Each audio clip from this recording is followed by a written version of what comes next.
conquête spatiale.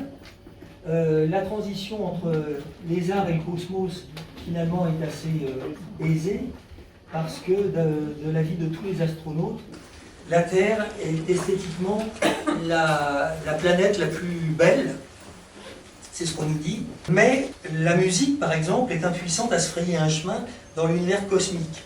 C'est-à-dire que les sons ne sont pas transmis dans le vide. Donc dans Psychologie et Cosmos, Yuri Gagarin écrit « Il y a une surdité esthétique qui nous empêche d'apprécier des musiques dignes de nous émouvoir. Et pour la bonne santé psychique de l'homme, il faut élaborer une musicothèque digne de ce nom. » Il écrit ça en 1969, très peu de temps avant de se tuer en avion. Mais plutôt que de faire un long discours sur mon dernier livre, je vais vous poser à tous quelques questions qui vont nous permettre ensuite d'échanger de vive voix, ce qui me permettra de m'asseoir un petit peu aussi, et quelques questions qui m'ont été posées notamment par une journaliste du journal Ça m'intéresse, qui m'avait contacté. Pourquoi, première question, pourquoi allons-nous aller bientôt sur Mars? Et qui est pour? Deuxième question, qui est contre? Je ne suis pas tellement fondu. Pourquoi ne pas vouloir une telle expédition? Voilà une deuxième question.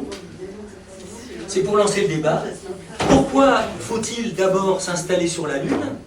Il en est question parce que vous savez que Madame Claudie Ignoret l'a dit et nous l'a dit il n'y a pas très longtemps, officiellement au cours d'une conférence. C'est d'abord la Lune, ensuite Mars.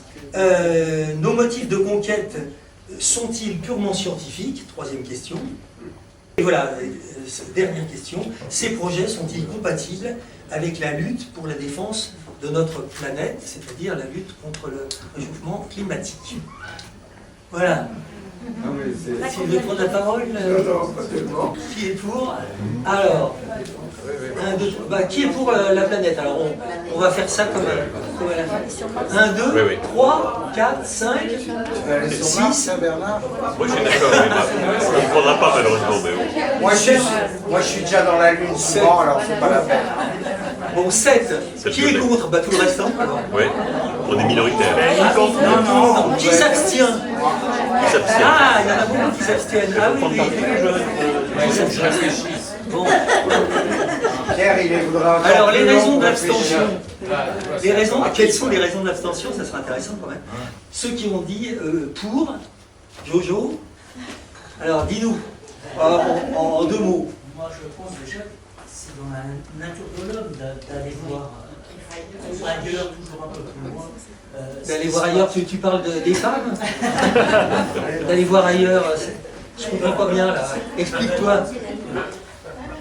Il a sa femme à côté. Oui. Je ne répondrai pas à cette question justement parce que. Bon, donc c'est dans la nature de l'homme d'aller voir ailleurs. Déjà, premièrement, c'est Ah, vous entendez les femmes? Enfin, de l'homme. Ouais. C'est mince, ça s'entend bien.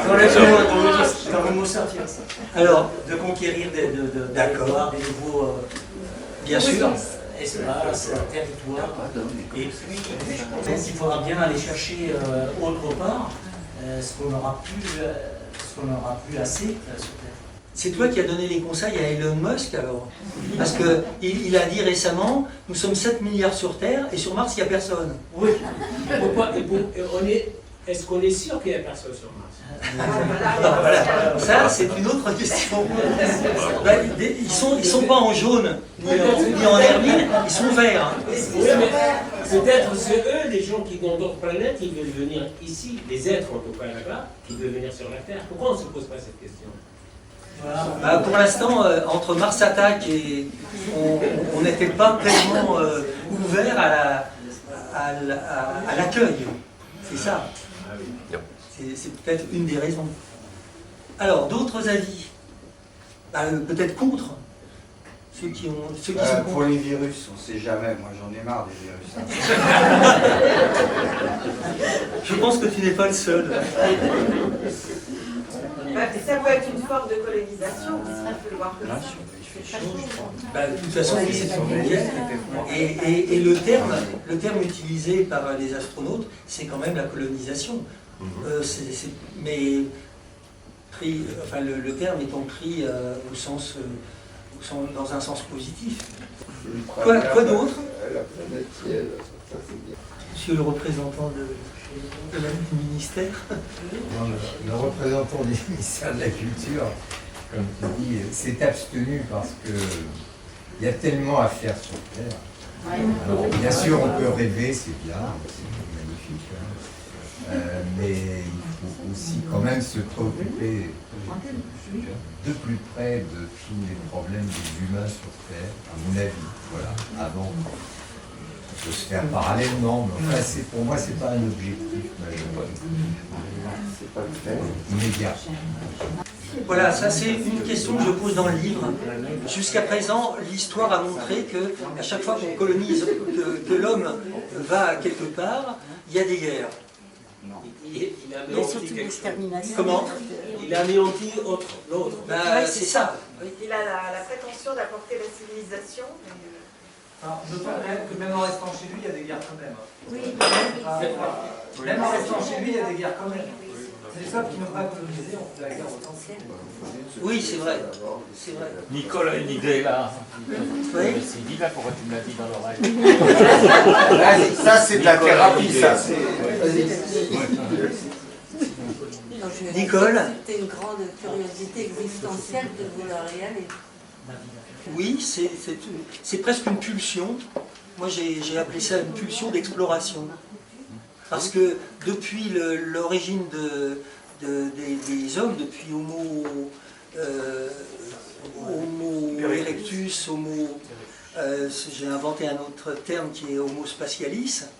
Maintenant, nous sommes à l'ère d'Homo spatialis, mais c'est vrai qu'il y a eu toujours un désir de découvrir d'autres espaces pour des raisons climatiques, des raisons d'accès à la nourriture, climatique, nourriture, et puis c'est l'essentiel. Donc on s'est déplacé, quand on a une vision un peu géologique de l'évolution de l'homme, on se rend compte qu'en fait, quand Lucie est sortie et ses congénères est sortie de Lafare, elle est partie, elle s'est étendue dans le monde de l'Eurasie, qu'on appelait à l'époque l'Eurasie, et puis ensuite, voilà, on a pris possession de toute la Pangée, comme on disait à l'époque, toute la planète. Et comme maintenant la planète, elle est connue pratiquement sous toutes ses coutures, pas les océans, Ouais. pas les océans, mais la planète, on connaît avec les GPS, vous voyez bien, vous avez une expérience avec les GPS, on sait exactement où vous êtes et comment aller à droite, à gauche, etc. Donc, en fait, D'aller voir aussi, je ne sais pas si tu te souviens de ton livre, mais d'aller voir qu'on n'est pas tout seul dans l'univers, c'est des vieilles questions qu'on n'a pas inventées d'aujourd'hui. Hein. moi je pense moi je me sentirais toujours tout seul. Oui, d'accord, mais c'est pas le même contexte. Non, Oui, bien sûr. Non, en plus je suis entouré de tous mes amis et des étudiants qui viennent de loin en plus. Donc ça, la pulsion d'exploration, oui. Quoi d'autre? Quel autre ressort, selon vous? Amasser plus de richesses. Oui. Alors voilà, ça c'est quelque chose qui est un peu tabou chez les astronautes. Non, mais c'est vrai que ceux qui sont ambassadeurs ne parlent jamais ils mettent en avant les raisons scientifiques. Je parlais de l'homme sur Terre. Hein. Oui, mais aussi des richesses. Si on va sur la Lune, c'est pour trouver tous les éléments, entre autres, qui sont dans le régolithe lunaire, c'est-à-dire en fait la Terre, en fait. Si vous voulez, le régolithe lunaire contient toutes sortes d'éléments qui sont utiles pour les ordinateurs, tous les terres rares. Voilà, je suis en train de chercher le terme. Les terres rares que nous n'avons pas sur notre planète et qui se trouvent en quantité importante. Et sur Mars, en particulier, c'est ce que l'on vise, c'est surtout l'hélium 3. L'hélium 3, c'est de l'hydrogène, mais qui a comme caractéristique, si on arrive à faire une fission avec, c'est ça, hein, une fusion, pardon, pas une fission, une fusion. C'est en France hein, qu'on a installé tout un dispositif pour créer la fusion nucléaire. Si on crée une fusion nucléaire, nous aurons de l'énergie, alors ça fait rêver, hein. Nous aurons de l'énergie sans avoir le moindre déchet radioactif. Donc ça, le jour où j'ai découvert ça, j'ai compris pourquoi on allait là-bas. Comment allons-nous respirer? C'est facile. Alors c'est facile de le dire, hein, mais on va envoyer déjà, aussi bien sur la Lune que sur Mars, ils y sont déjà d'ailleurs le rover, une usine qui s'appelle MOXIE. Ça veut dire Mars, Oxygène, bon, je sais plus, c'est un acronyme, et c'est donc une fabrique une usine qui fabrique de l'oxygène. Comment allons-nous nous protéger des radiations, puisqu'il n'y a pas de protection, à 2 mètres à 50 cm sur la planète Mars, les radiations sont arrêtées. Donc il suffit de prendre le métro. Celles et ceux qui sont venus au métro, vous descendez bien plus que 1 mètre ou 2 mètres. Donc on voyagera comme dans le métro. Et voilà, ça c'est pour donc le moyen de vivre, de respirer. Alors comment l'énergie, c'est le cœur de l'affaire. L'énergie, alors comment allons-nous faire? Il y a des piles Vondaire. Ouais. Non, les piles Vondaire ça marche plus. C'est usé. Bon, c'était pour savoir s'il y en a qui dormaient. Je vais laisser à la fac. Qu'est-ce que c'est qu'un psychopathe? C'est un psychologue qui travaille chez Panzani. Donc quand je lançais une blague comme ça, quand les étudiants commençaient à avoir une chute de tension. Une baisse d'attention. L'énergie, oui, alors donc l'énergie, que dire de l'énergie? L'énergie, elle sera produite de façon nucléaire et elle sera aussi plasmatique. Combien de temps, selon vous, faut-il pour de la Terre à la Lune, la vitesse de la lumière? De la Terre à la Lune, ça n'est pas beaucoup, 2 secondes. Une seconde. Ouais. Et 4,5 sur le Soleil. Non, 8 minutes. C'est un truc comme ça. Vous avez d'autres questions Et ton regard de psychologue par rapport à ça, comment tu as éclairé toute cette réflexion-là? Alors, d'abord, les psychologues sont utilisés pour maintenir le moral des astronautes, parce que pendant 6 mois, ils tournicotent 16 fois dans la journée autour de la Terre, et le principal écueil, c'est l'ennui. C'est pour ça d'ailleurs que Thomas Pesquet emporte des livres, on le voit avec des livres de la Pléiade, etc., donc des livres costauds quand même, parce que on écoute un peu de musique, on est avec les autres, etc., mais enfin bon, et encore sur l'ISS, ils sont suffisamment, ils ont l'équivalent de 25 mètres carrés par personne.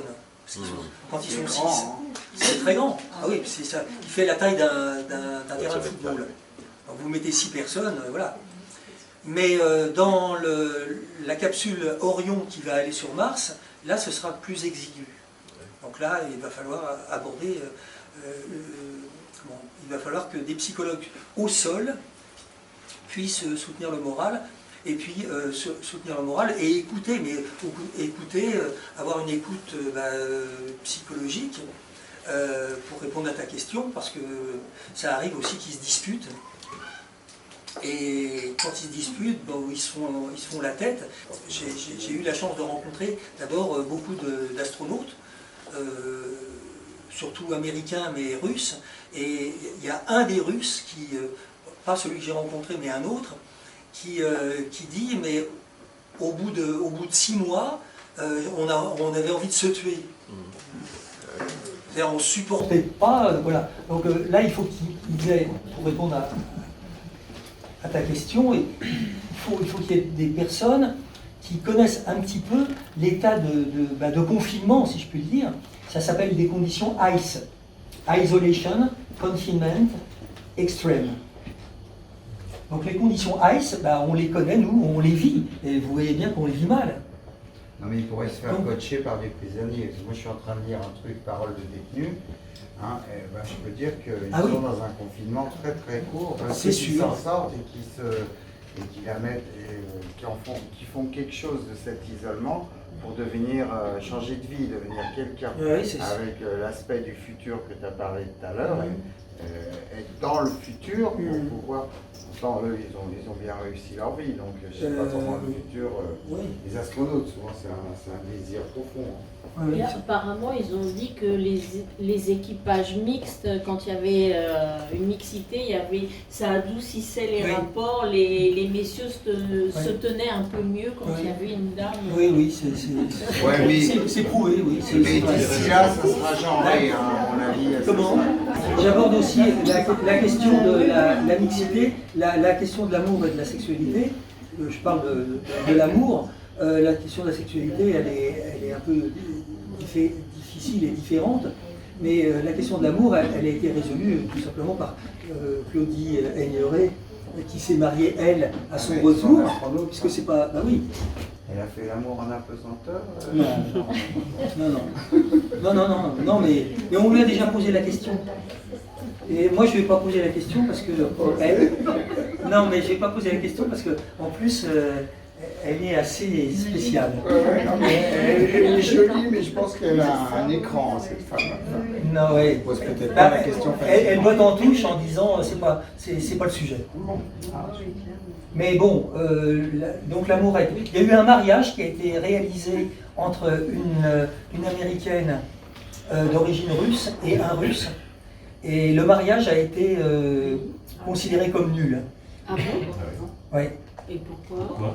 Parce qu'ils ont considéré qu'il n'y avait pas un espace précis. Puisqu'il tourne. Donc il n'y a pas de lieu. Vous êtes mariés où? Donc, alors en fait, ce qu'ils ont fait, c'est qu'ils se sont mariés au retour à Moscou. C'est moins romantique. Donc, est-ce qu'il y a un entraînement à plusieurs avant le départ dans les SS ou autres? Est-ce qu'il y a un entraînement à plusieurs, puisqu'on parle de ça? Enfin, je dirais, est-ce qu'ils sont tous les 4 ou 5 ou 6? Enfin, est-ce que c'est un entraînement individuel ou alors de groupe? Ah non, c'est toujours de groupe. C'est obligé. Ils se connaissent depuis longtemps. Voilà. Et ils sont obligés, ils sont contraints, toutes les équipes qui partent sur les SS ou qui se préparent à être astronautes, sont obligés d'être non pas des intellectuels, mais des gens qui sont capables de se débrouiller avec genre MacGyver, si tu veux. Voilà, donc avec bricoler, etc. Et les tout premiers étaient... Quand il retombait, c'est arrivé, pas à Yuri Gagarin, mais à un autre, de se retrouver dans la taïga avec des ours. Donc ils sont armés, ils ont des couteaux et un revolver. Il n'est pas conseillé de tirer dans l'espace. Parce que si on tire dans l'espace, la balle, elle part à 28 000 km/h et elle revient.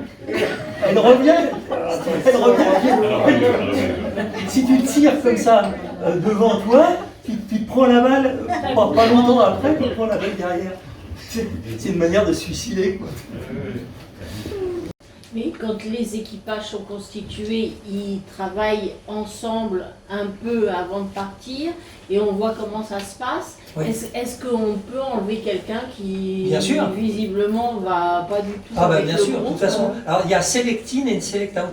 Ça j'ai expliqué. Select-in, c'est d'abord select-out, c'est les gens qui sont phobiques, qui sont claustrophobes, etc. On ne prend pas ces personnes-là. Les gens qui ont des troubles de... En fait, on fait passer plein de tests. Donc j'ai énuméré les tests, je ne vais pas rentrer dans le détail, mais il y a toutes sortes de tests psychométriques qui font que si on est caractériel, si on ne supporte pas les gens, si on n'a pas de... Ils appellent ça d'agréabilité, eh bien non, on ne peut pas ne peut pas facilement vivre ensemble. Et je veux dire quelqu'un qui ne s'intégrerait pas à ce groupe précis, pas qui soit... il sera remplacé par quelqu'un. Chaque personne a une doublure, au cas où... Sur le plan psychologique, par exemple, est-ce qu'ils sont préparés à un scénario catastrophique? Parce que oui, tout est possible. Tout le temps. Ils sont entraînés à subir des stress et surtout on les déstabilise. C'est-à-dire qu'on crée, on envoie des petits clignotis, voilà, et donc ils doivent savoir d'où vient la panne et, voilà, et quoi faire. Mais alors là, pour le coup, les techniques de psychodrame seraient très utiles. Oui, ils font ça tout le temps. C'est des jeux de rôle. Ce qui est préoccupant, c'est la responsabilité des scientifiques dans cette aventure. Est-ce qu'on peut en effet faire confiance ou pas, et voilà. Est-ce que c'est très bien de partir et déjà de se poser et de se poser au nom d'une nation? Parce que je ne sais pas si vous avez remarqué, tout le monde dit les corps célestes n'appartiennent à personne. Mais si vous regardez les images du premier homme de Buzz Aldrin et d'Armstrong, qu'est-ce que c'est le drapeau qu'ils ont planté? C'était le drapeau américain. Donc, quand on parlait tout à l'heure de l'entente entre les pays pour la conquête spatiale, mais ça s'inscrivait quand même dans les années 60, dans la guerre froide, dans le contexte de la guerre froide. Ah oui, c'était tendu. Il y avait la compétition entre l'URSS et les États-Unis.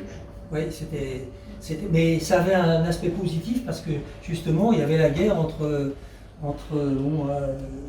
les Américains, enfin la guerre froide, non, mais ça stimulait et les Américains et les Russes. Donc, mais quand même, c'est vrai que c'est énormément d'argent, l'ISS, et les retombées elles viennent, mais plus tardivement. Les retombées, elles sont technologiques. Par exemple, les airbags. Les airbags, en fait, c'était un moyen pour faire atterrir en douceur sur la Lune. Le système airbag a été conçu d'abord par des ingénieurs de l'aéronautique, du spatial. Est-ce qu'il y a d'autres énormément, évidemment le GPS, quoi. GPS qui permet.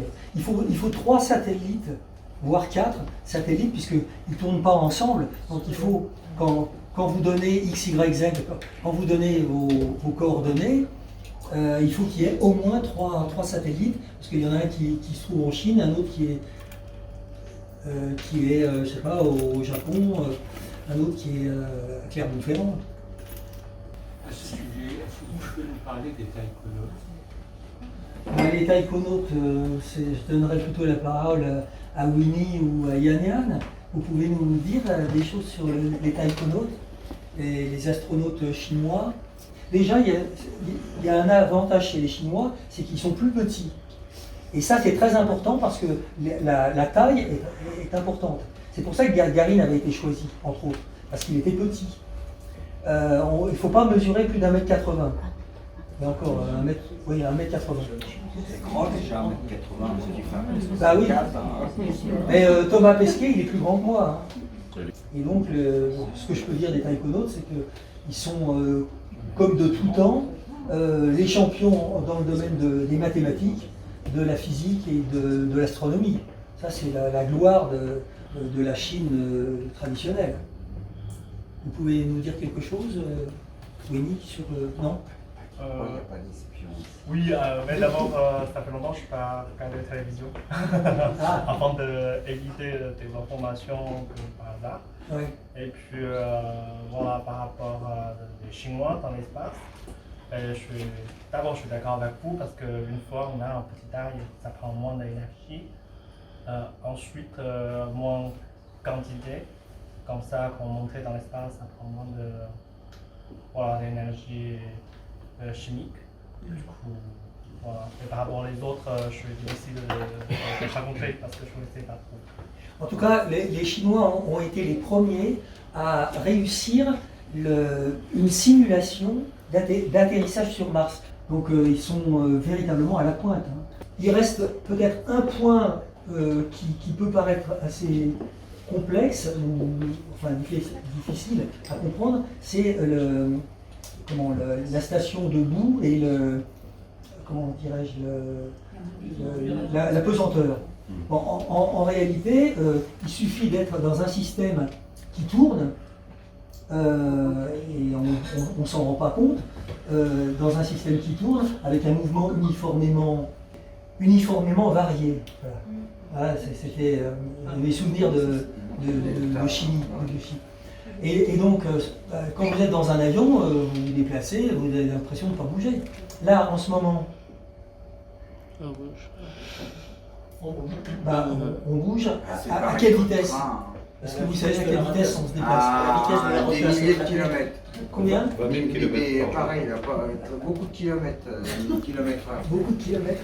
26 000 ou un truc comme ça, on bouge beaucoup. Peut-être même plus que ça encore. Non, la Terre se déplace à combien? À la vitesse de la rotation de la Terre. Non. Oui, mais Ici, c'est 20 000 km par jour. 28 000 ou 26 000 kilomètres à Paris. 30 km secondes. Ah. Donc chaque seconde, si vous comptez, j'ai raconté dans mon livre, vous comptez jusqu'à 4, vous avez fait 1, 2, 3, 4. On a fait la distance Paris-Reims. C'est pour ça qu'on peut tomber dans le délire avec ce truc-là. Bon, on va peut-être passer donc au champagne pour ceux qui n'en veulent pas.